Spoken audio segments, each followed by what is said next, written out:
Lula manda, eles vão lá e fazem qualquer coisa mesmo. Delúbio, genuína, tudo prova. Foi tudo caixa 2, como é que é? Não contabilizados, né? Enfim.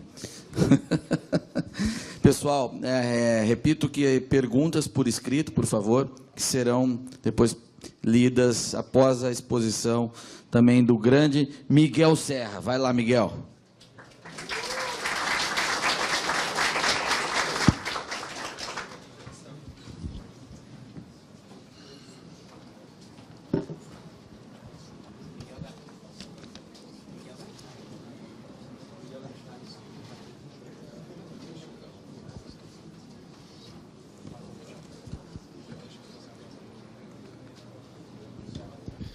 Bom dia. Então, tenho inicialmente duas notícias ruins. A primeira é que o nosso amigo Fernando Urich, que ia palestrar comigo, contraiu uma gripe um pouco séria, não pôde vir. A segunda é que vocês vão ter que me aguentar sozinho falando sobre esse assunto por bastante tempo, certo? Então, vamos às notícias boas agora. O mundo do futuro. Como o Bitcoin já mudou o mundo que você conhece. Eu poderia falar algumas coisas iniciais a respeito do Bitcoin, mas vou deixar algumas outras pessoas um pouco mais importantes do que eu falar sobre o assunto no começo. As criptomoedas são uma promessa para o futuro. Ben Bernanke, ex-presidente do Banco Central Americano. O Bitcoin é uma conquista notável em matéria de criptografia. Eric Schmidt, CEO da Google, atual CEO da Google. O Bitcoin pode ser o TCP/IP do dinheiro. Paul Buchheit, que é o criador do Gmail. O TCP/IP é o protocolo que basicamente rege a internet inteira hoje em dia. O Bitcoin é a primeira criptomoeda com potencial de mudar o futuro. Peter Thiel, fundador do PayPal. Esse aqui, quem gostar, é o meu amigo Raduan. Não sei se ele está presente. O Bitcoin é o começo de algo grande, uma moeda sem governo, algo necessário e imperativo. Do Nassim Taleb, que é o autor daquele livro famosíssimo, A Lógica do Cisne Negro. Esse aqui é um ponto em falso do Bitcoin, hein? O Al Gore falando bem do Bitcoin. Sou um grande fã do Bitcoin. Ei, você já vê que não... Começa a desconfiar do Bitcoin. Começa a desconfiar. Tudo tem que ter uma desvantagem.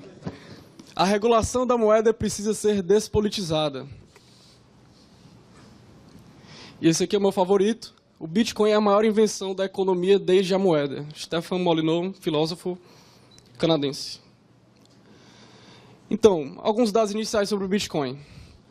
Essa é um pequeno apanhado das bolsas de Bitcoin no mundo, certo? Tem, na verdade, muito, muito mais do que isso. Aquela OKCoin é uma bolsa, não sei se dá para ler. Todo mundo, eu imagino que lá no final não dê para ler. A primeira ali colocada é a OKCoin, que é uma bolsa chinesa. É a maior bolsa de bitcoins do mundo. Aquelas três ali no final são as bolsas brasileiras mais comuns que os usuários do Bitcoin mais utilizam, que é o mercado Bitcoin, o Bitcoin 2U e a Foxbit. As carteiras mais ricas do Bitcoin, certo? O Bitcoin, eu vou já explicar um pouco como ele funciona. Você tem um endereço onde você pode receber dinheiro. Esses são alguns dos endereços mais ricos do Bitcoin. Um deles tem 39 milhões de dólares, outro tem 36, outros tem 26, outros tem 21 e outros 18 milhões de dólares. São só os 5 mais ricos, certo? Isso é para quem pensa que Bitcoin era aquela brincadeirinha de os nerdzinhos estão brincando com moeda digital e não tem gente grande envolvida nisso, tá certo. No mercado mundial de Bitcoin, a moeda está cotada atualmente a 238 dólares. São 14 milhões de moedas em circulação, que totaliza 3 bilhões de dólares americanos, certo? Quem aceita? Quem é que tem aceitado o Bitcoin como um pagamento, como algum tipo de doação? Em primeiro lugar, a Wikipédia. A Wikipédia, quando começou a aceitar o Bitcoin como doação, recebeu 140 mil dólares na primeira semana. Foi mais do que ela recebia assim, em pagamento nos últimos meses. A Victoria's Secret, um dado... É curioso. A Virgin Galactic, esqueci o nome dele, o Richard Branson, exatamente, pioneira na área da aviação. A Dell aceita, inclusive, para comprar computadores lá nos Estados Unidos. A Microsoft já aceita parcialmente para você fazer alguns tipos de pagamentos. A Tesla aceita. A Overstock é um caso curioso, porque é uma varejista que aceita bitcoins e cujo dono é digamos, um pensador, mas é um sujeito que entende economia austríaca. Ele, inclusive, já palestrou esse ano no Instituto Mises americano, explicando o modelo de negócios dele, como ele utiliza os princípios de Hayek. Inclusive, a gente vai falar um pouco disso, para a alegria do Rodrigo Marinho, não sei se ele está presente. O WordPress aceita também, a Newegg, Target Direct são duas grandes varejistas. Essa Showroom Prime é uma empresa que vende metais preciosos na Europa, também já aceita bitcoins como pagamento.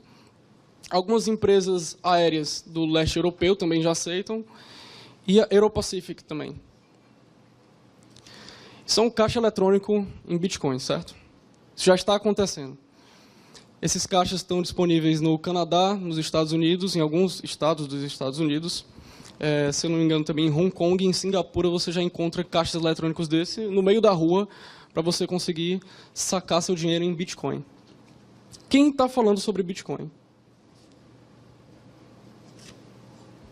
O Bank of England já publicou 2 artigos sobre as criptomoedas, falando sobre essas inovações e como isso pode mudar radicalmente a economia. Uma maneira muito simples de você enviar Bitcoins, certo? É pelo Telegram, inclusive eu falo bastante disso.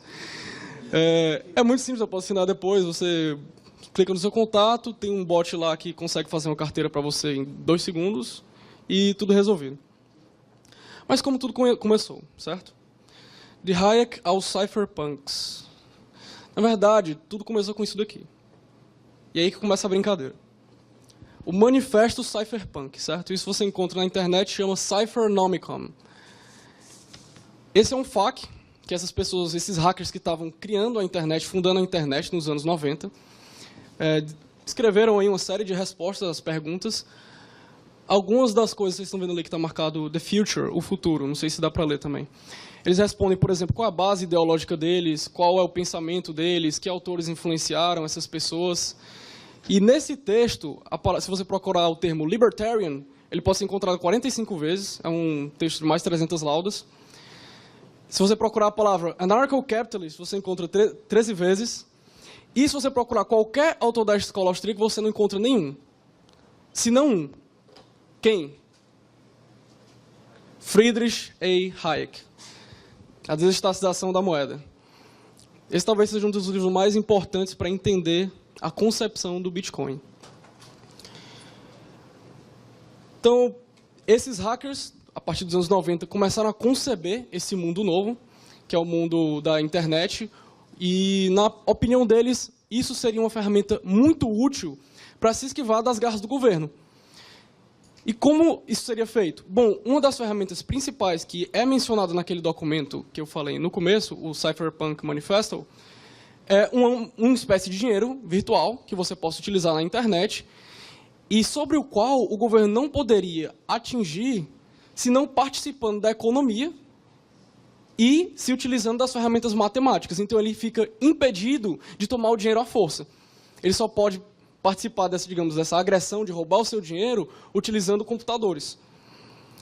E aí, um sujeito, em 2008, conseguiu conceber essa criação de um dinheiro digital segundo a criptografia, que é o Satoshi Nakamoto. A gente não sabe exatamente quem é essa pessoa, ele publicava nos fóruns do Bitcoin, e ele publicou esse artigo chamado Bitcoin, a Peer-to-Peer Electronic Cash System. E aí ele explica o funcionamento disso. Esse cara simplesmente publicou esse artigo. Ele não desenvolveu o software, assim, inicialmente, ele só jogou a ideia. E aí, galera, o que vocês acham dessa ideia aqui, de sustentar um sistema eletrônico criptograficamente? Aí inventaram o aplicativo, um software do Bitcoin, em 2009, que é onde tudo começou. E o que é o Bitcoin? Isso aqui é para explicar um pouco como funciona o Bitcoin, certo? Um infográfico parece um pouco complexo, mas vamos simplificar isso daí. Na verdade, ele funciona de uma maneira bastante elegante, mas que, na aplicação prática, é extremamente simples. Como funciona uma transação de Bitcoin? Você tem as carteiras e os endereços de Bitcoins. Os endereços é para onde vão as moedas, certo? E os vários endereços que você pode possuir ficam reunidos na sua carteira. Então, você tem a sua carteira com seus endereços, E aí você cria, por exemplo, um novo endereço para transferir para uma pessoa. E aí você vai, transfere do seu endereço para um endereço de outra pessoa que essa pessoa tenha lhe fornecido. E o que acontece nessa transação? Quando você pega o seu endereço, ele tem duas chaves. Uma chave pública e uma chave privada. A chave pública permite a qualquer pessoa ver quanto dinheiro está disponível naquele endereço. E a chave privada permite liberar a transação. Então, você guarda a chave privada e todo mundo tem acesso à chave pública.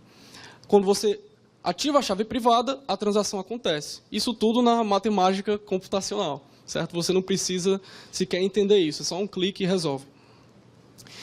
E aí que começa a parte mais mágica da situação, que são os mineradores. Quando você transfere, normalmente, na sua vida diária, comum, sem usar o Bitcoin, uma transação financeira do seu banco para o banco de outra pessoa. Melhor, vamos simplificar. Para a sua conta, da sua conta para a conta de outra pessoa. O que acontece? A instituição financeira, ela meramente faz um cálculo que debita da sua conta um valor e acredita aquele valor na outra conta. É isso que faz o banco, é isso que faz, por exemplo, o PayPal, é isso que fazem os cartões de crédito e as instituições financeiras de modo geral. Só que o que acontece? Essa verificação desses valores é feita de forma completamente centralizada. O que o Bitcoin muda? Imagina que essa verificação de quanto saiu de uma conta e passou para outra seja feita de forma completamente pública e descentralizada. Mas como seria possível? Essa que é a mágica da criptografia. Se você conseguir vislumbrar um registro público único, que pode ser acessado por todos os computadores, no momento em que ocorre uma transação, essa transação é encaixada nesse registro público, certo? Só que antes dela ser encaixada, ela é repassada para o mundo inteiro para ser verificada se uma transação exatamente idêntica, ou seja, se uma transação exatamente idêntica não tem acontecido antes, ou seja, se aquela transação que está acontecendo naquele momento não é uma cópia. Então, os mineradores fazem essa verificação. E o mais legal é que esse processo de mineração, ele envolve lucro. E é aí que está o lance. Quem resolver primeiro a verificação, ou seja, comprovar que aquela transação que ocorreu não é uma fraude, recebe um dinheiro novo que entra na economia. E é por isso que se chama de mineração. Ele recebe já diretamente. Ele resolveu, se ele foi o primeiro a resolver, ele recebe esse dinheiro novo. É o lastro. Digamos que esse seria o lastro. É esse processo de computação do cálculo de verificação. Então, depois que esse dinheiro é recebido, é criado um endereço automaticamente para o minerador que ganhou essa competição. Essa competição acontece o tempo inteiro na internet. E ela funciona basicamente como um serviço cartorário, em que você tem um livro-razão, e que esse livro-razão, em vez de ter um funcionário público lá chato, anotando, sem saco para saber o que você está pedindo, é o mundo inteiro competindo para saber o que aconteceu. Só que quem resolver primeiro sai ganhando. E é por isso que a coisa funciona. E aí eles resolvem um problema computacional que basicamente funciona da seguinte maneira. Imaginem encontrar uma agulha no palheiro, certo? Agora imaginem que essa agulha é do tamanho, sei lá, de uma bactéria. E imaginem que na ponta dessa agulha tem um cadeado, certo? E você tem que abrir esse cadeado com um molho de 500 milhões de chaves. Depois que você resolve esse problema, você tem uma chave a menos para testar. E é isso que gera a diminuição na quantidade de moedas. Sempre que você vai resolvendo esses problemas, vai sendo complicado essa operação e vai sendo diminuída a quantidade de moedas que vão entrando na economia ao longo do tempo. De modo que, magicamente, claro, tudo calculado pela matemática, você tem exatamente a mesma taxa de expansão monetária do que a do ouro historicamente. Então, ele é uma simulação virtual que funciona segundo as leis da matemática de como foi o ouro. Ele foi pensado dessa maneira, segundo os sujeitos que estavam por trás disso nos anos 90. E aí o minerador ganha esses 50 bitcoins, que são resultado da verificação, e a transação entra na lista, e aí depois a transação seguinte, e aí a seguinte, e aí a seguinte, de modo que todas as pessoas compartilham o mesmo registro público. Na verdade, isso é tão fácil de fazer. Isso é um endereço Bitcoin. Que é só você tirar uma foto, certo? Vou pegar melhor aqui.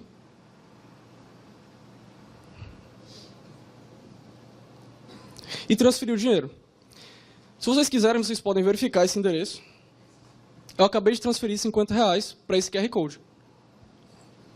Esse quadro agora é de uns R$50.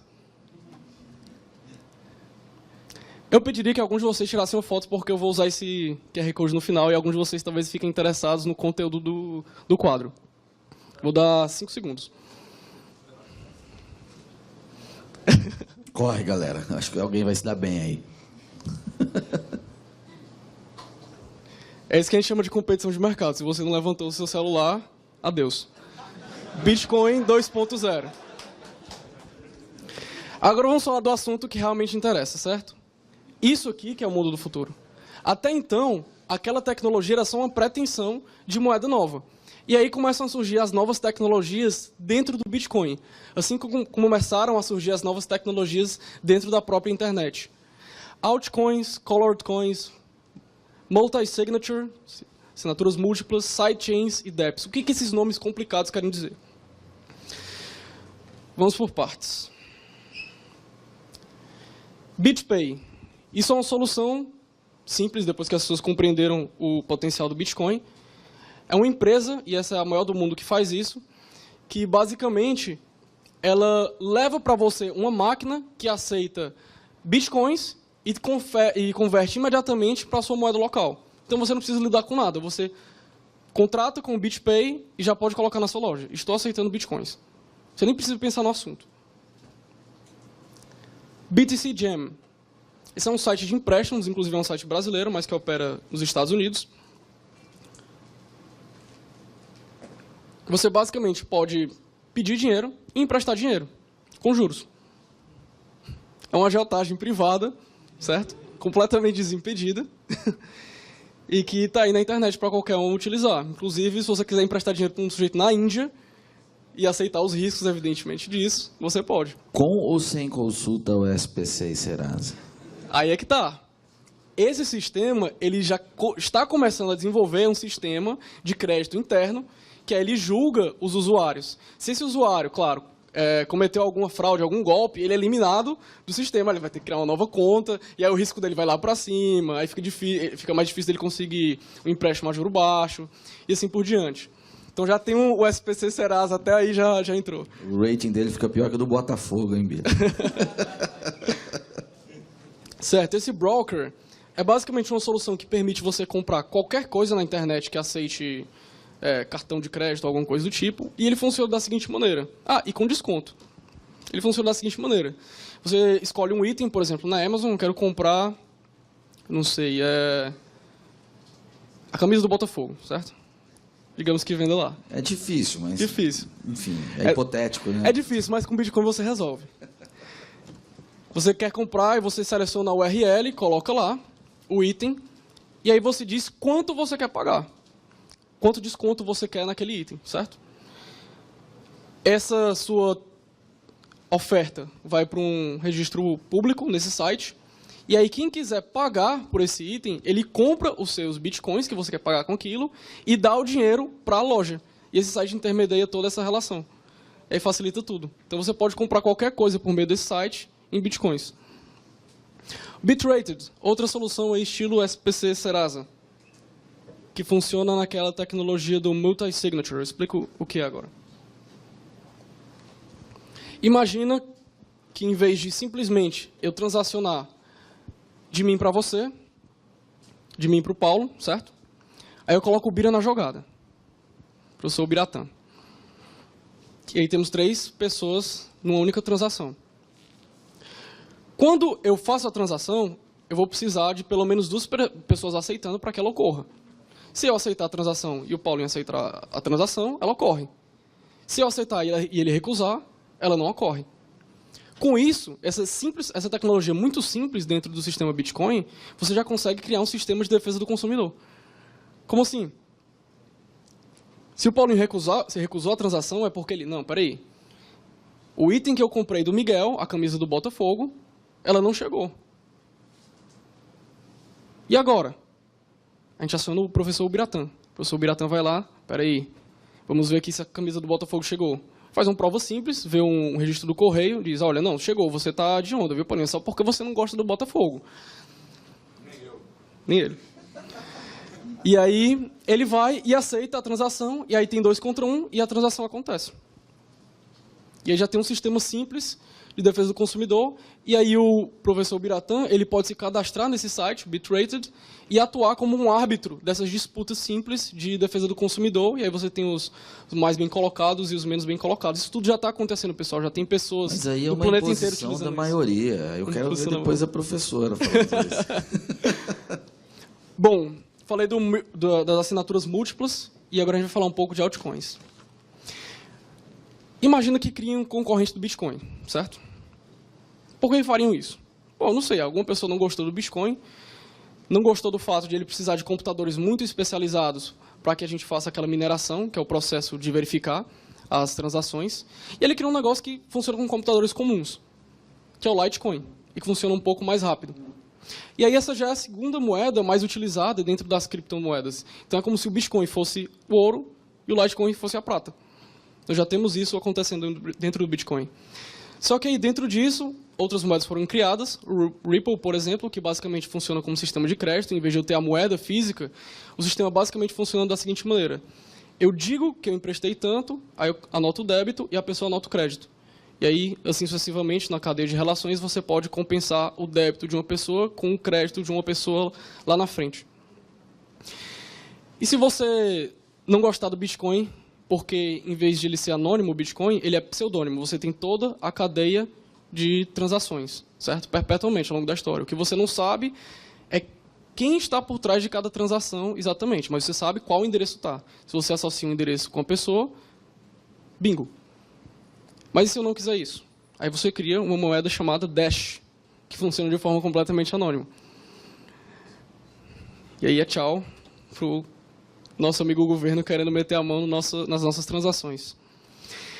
Mas aí você começa a criar essas moedinhas, certo? E a lista de algumas delas, Bitcoin, Ripple, Litecoin, Dash, Namecoin, uma série de moedinhas dessas. E aí você vai até uma moedinha que está na última, número 620, que são centavos. Criaram uma moeda chamada centavo também. Cada uma delas tem o próprio sistema? Cada uma delas é uma tecnologia à parte. Tá. É uma tecnologia à parte, como se fosse um site dentro da internet.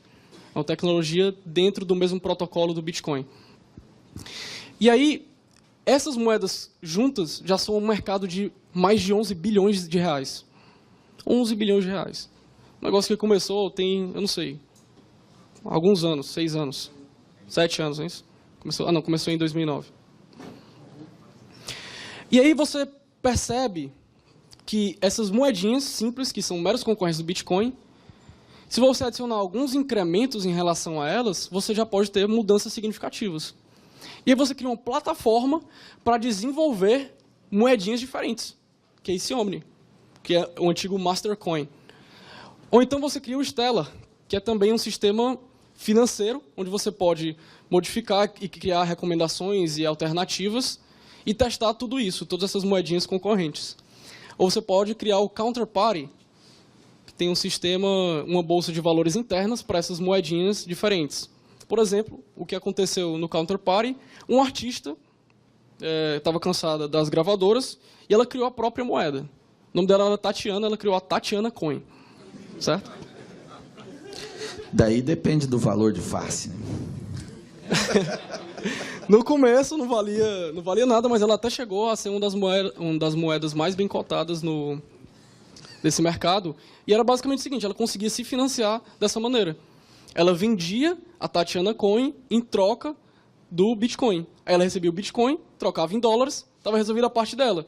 Aí depois ela podia oferecer prêmios para os clientes, para os fãs dela, que tivessem mais Tatiana Coin. Aí você tem, sei lá, 1000 Tatiana Coin, troca por uma camisa especial da banda, alguma coisa do tipo. E ela se financiou de forma completamente independente. E aí você pode criar um negócio como o BitGold. E esse aí já é um pouco mais peso pesado. Imagina que você acha legalzinha essa ideia de uma moeda virtual, mas você não confia muito. Mas se eu criar uma moeda virtual, cujo lastro não está na computação, certo? Nessa verificação, mas tem um processo de verificação, mas cujo lastro está no bom e velho ouro. Eis o Bitgold. E aí você pode comprar ouro pela internet, tão fácil quanto você compraria seus bitcoins. E aí alguém tem uma sacada de que, você pode comprar ouro? Então por que não comprar dólares, yuans, libras, euros, ienes, prata, paládio, qualquer outro desses metais preciosos e ter tudo junto numa única carteira? É isso que já está acontecendo, pessoal. E se você cria esse sidechain? Você tem o blockchain original, que é aquele registro público, que é onde funciona o Bitcoin.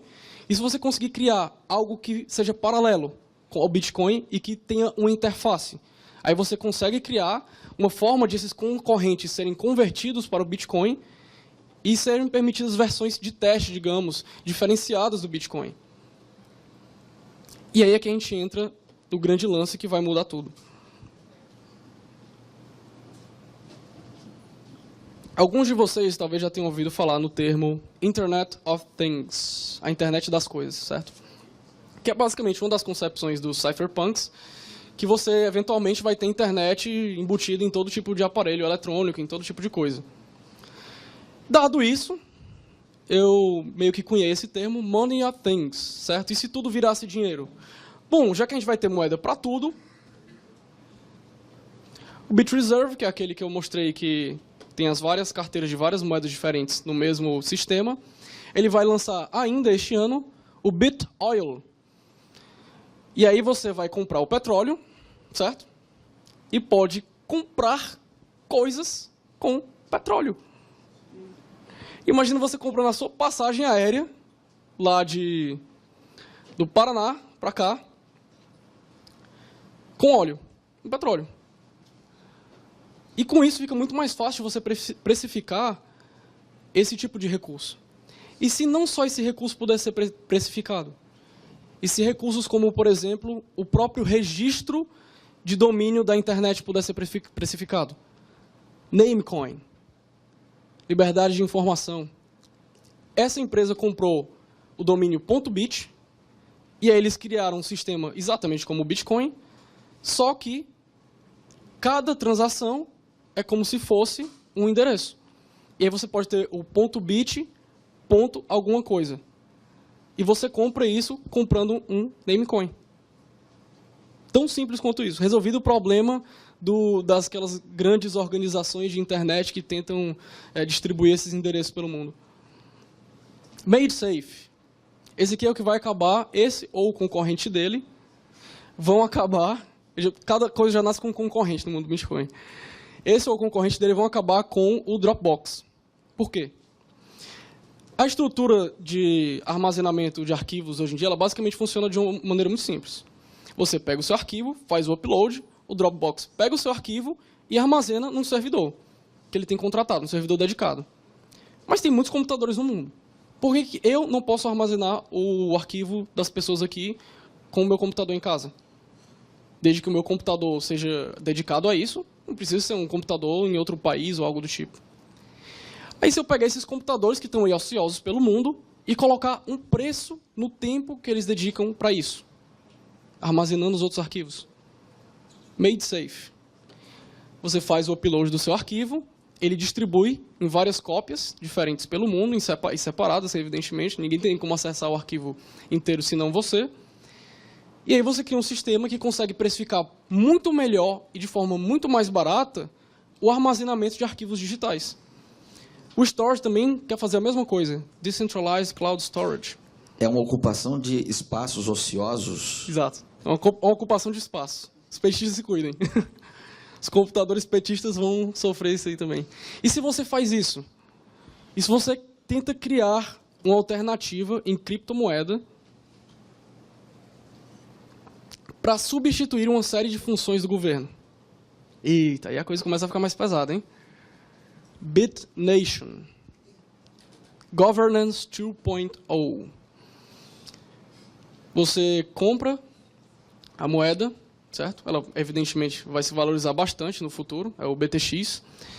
E aí, eles criam uma plataforma que tem registros como registros diplomáticos, registros civis simples, registro de nascimento, uma série desses outros registros que o governo tem de você, você pode já criar direto nesse site, e aí você pode apresentar isso para o mundo como uma plataforma centralizada. Então, digamos que no futuro, algum país um pouco mais moderno, como, sei lá, Singapura, vem aceitar isso como uma alternativa ao seu passaporte. Muito mais fácil de viajar dessa maneira, né? E aí eles também oferecem serviços como arbitragem e uma série de outros de contratação. Enfim, coisas que o governo costumava fazer. A Venezuela deve aceitar. A Venezuela já aceita. A Venezuela, inclusive, a Venezuela e a Argentina, são alguns dos lugares onde mais se utiliza o Bitcoin e onde ele mais cresce. Eles estão fugindo do sistema. Exatamente, eles estão fugindo do Apertou. sistema. A Argentina tem crescido muito lá. E se você pega o Bitcoin e aplica ao Skype? Corecoin. Mensagens por celular, por telefonia VoIP, de forma bastante precificada de maneira muito eficiente, completamente anônima e privada. E se você utiliza isso para mensagens, como o WhatsApp ou o Telegram mesmo? Aí você tem o GetGems. Aí você pode ter mais, digamos, seguidores pagando mais, ou conseguir um alcance maior simplesmente pagando nessas moedinhas simples. E aí as coisas começam a melhorar ainda mais. Você cria uma plataforma como o Ethereum, que é uma plataforma de desenvolvimento dessas alternativas para soluções modernas nesse ramo da tecnologia. Ali embaixo está escrito, quase não dá para ver, Post-Snowden Apps comes alguma coisa. O mundo depois do Snowden. É basicamente isso que está dizendo. Essa plataforma ela já está desenvolvendo coisas interessantíssimas. Por exemplo, como contratos totalmente virtuais, com leis jurídicas internas desses contratos, tais quais as leis criptográficas ou matemáticas.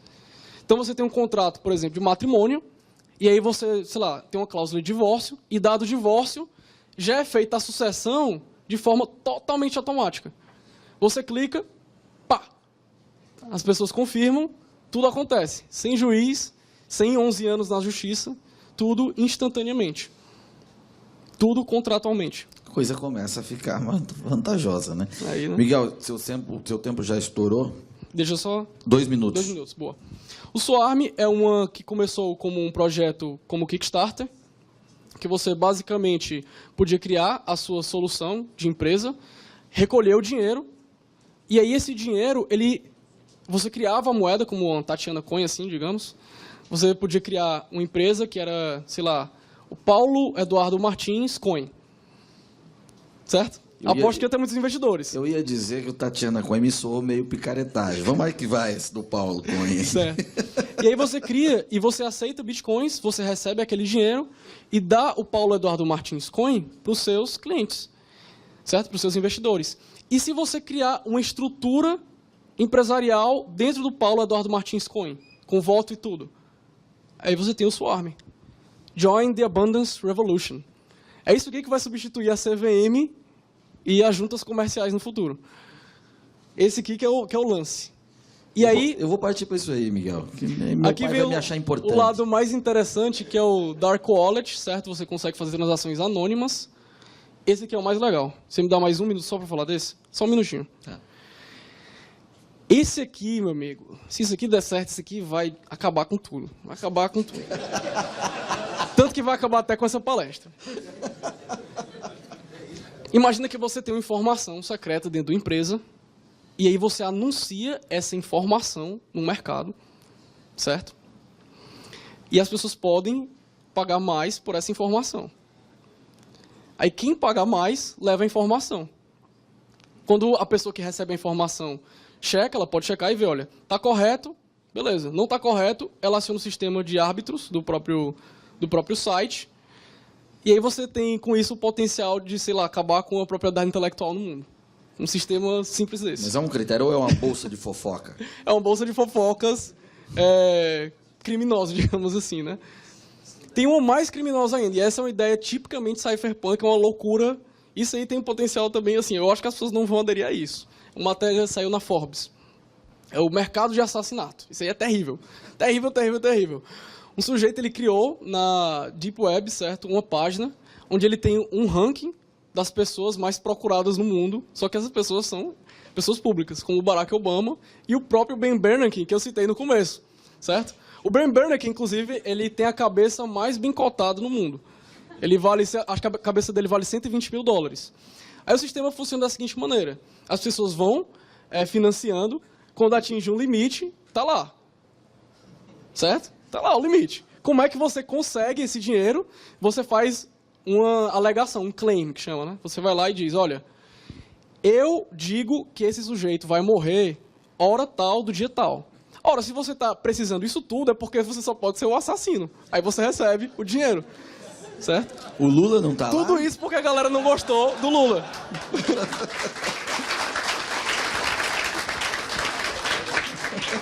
Eu vou pular isso daqui, mas isso aqui é basicamente o seguinte. Se você pegar essas ferramentas e utilizar na democracia, aí você tem uma coisa que para mim é pior até do que o mercado de assassinato, que você pode melhorar a democracia. Aí, se melhorar a democracia, meu amigo, a gente morre de uma vez, na minha opinião. Ele funciona de forma que você consegue ter registros, por exemplo, das contas dos políticos. Você sabe onde ele está mandando dinheiro, de quem ele está recebendo. Você consegue criar sistemas de votos eletrônicos que realmente funcionam, segundo as leis matemáticas, e você consegue verificar. Não é aquela maluquice das urnas eletrônicas da Smartmatic. E você já estourou até o tempo extra. Tá certo, último slide. Último slide. É porque esse assunto eu preciso falar. Não, tá interessantíssimo, mas escassez, Miguel. É justo. O tempo então é escasso. eu posso pular esses e eu falo as perguntas, Pode. então. Eu termino, então, com essa citação do Peter Thiel. É justo. Eu vou pagar em bitcoins por esse tempo. Tem muita gente que pensa que não é possível, certo? Ele está falando do mundo pós-Bitcoin. Isso é uma coisa boa. Nós não precisamos nos preocupar muito com estas pessoas, porque, como elas pensam não ser possível, elas não vão nos levar muito a sério. E não vão tentar nos impedir até que já seja tarde demais. E aí eu encerro. Excelente. Muito obrigado. Certo? Parabéns.